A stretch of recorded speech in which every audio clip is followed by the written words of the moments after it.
Welcome to the kitchen here at Montana Wild. We're going to talk about cleaning some of the most popular game fish here in the state of Montana.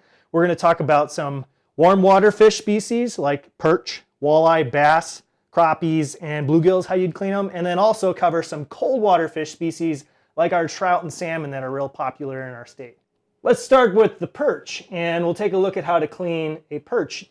You don't need many tools to clean a perch, just a basic fillet knife that you can purchase at a sporting goods store or even somewhere you find cooking utensils. So we have our perch laying here on a cutting board, and the first thing that I like to do is to make an incision on their belly to their vent.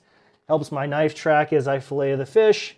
I'll take the knife and then I place it right behind the gill cover here and behind its pectoral fin.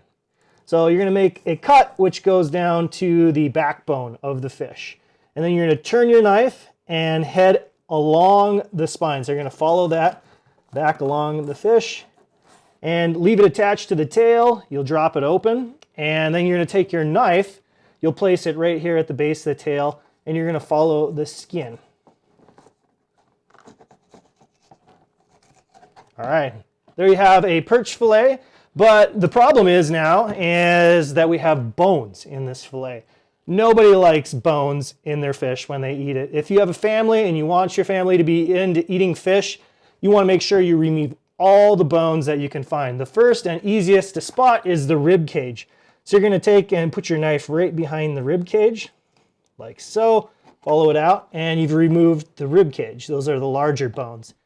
So as a child, I grew up eating fillets that looked just like this and deboned, but you would still find small bones in these fillets, and it made fish kind of unattractive for myself to eat, and my siblings too. But if you take a look here, someone showed us this at the fish cleaning station one day. You can feel these layer of bones right down the middle. You'll basically just make a cut on either side here, and then you'll have this little strip, which these bones go about right here in the fillet. You can cut that out, and now you have a boneless perch fillet.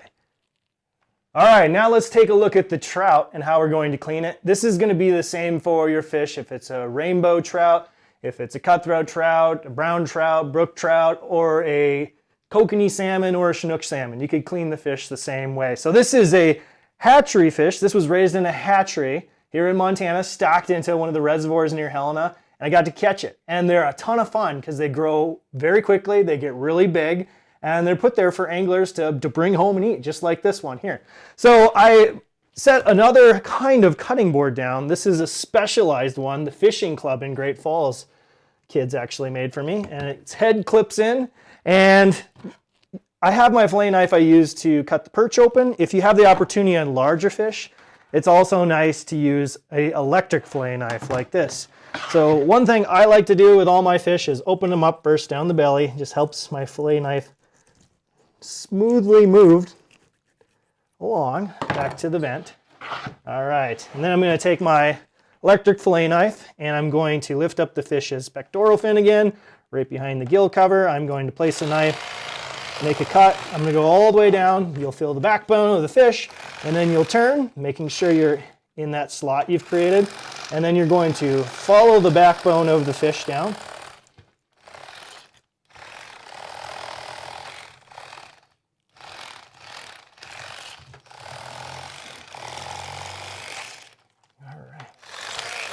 And instead of leaving this piece of fillet on the fish like I did the perch, this one's pretty large here, I'm going to cut it right off the end of the fish.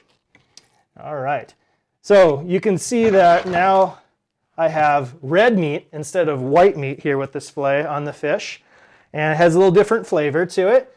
Some people like it more than white meat, and some people don't. But you can see the rib cage is right here. Very similar to what we saw on the perch. What we're going to do is remove that.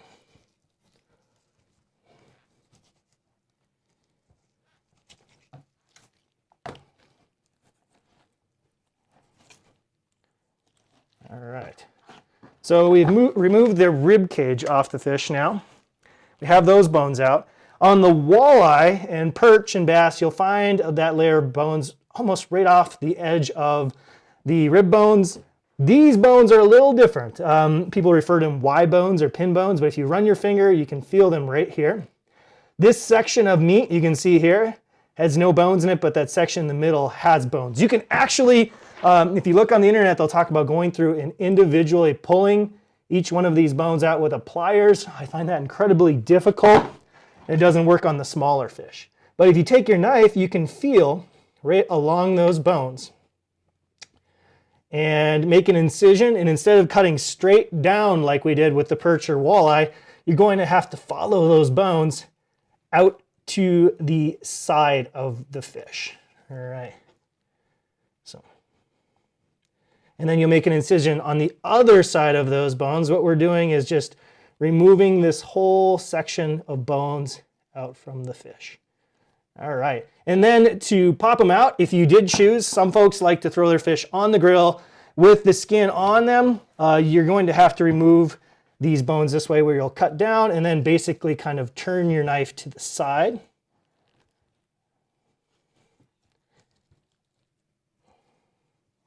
And by doing that, you're just dislodging those bones to create a boneless fillet. All right, so then you pull that up and make a little cut here at the end, and that's about how far those bones go back.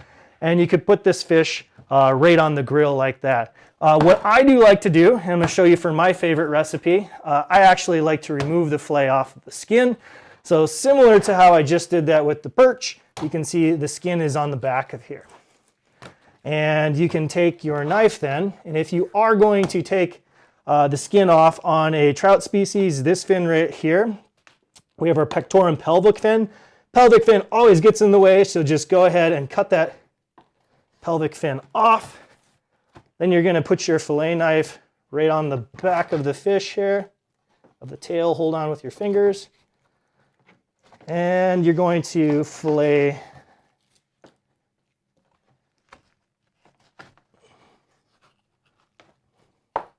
the meat off of the skin, just like so.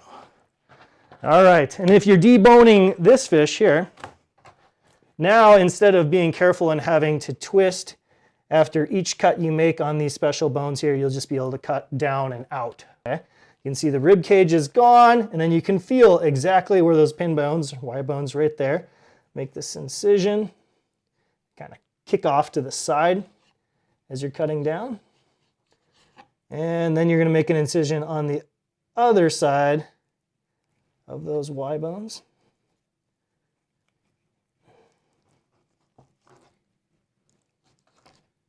All right. About to right there. Trim that out. And now what you have is a boneless trout fillet that I am going to use to make my favorite trout recipe. And that's right here, trout cakes. So when you're cleaning your fish, when it's a trout or salmon, you can actually keep the eggs from that fish and use them for bait in places where the regulations allow that, and tie them into spawn sacks. Most fish do not have eggs that don't taste very good, but I do enjoy eating paddlefish eggs. That's one example of eggs that people like to eat fish from here in Montana. Hopefully you enjoyed our little demonstration here, and hopefully that helps you clean about every game fish that you do catch in Montana. If you do happen to pursue the elusive burbot, which we did a video of earlier, the cleaning of burbot's quite different than this, and catfish also have a little different anatomy for cleaning them too. If you want to learn more about fish and places you can catch fish, visit FishMT.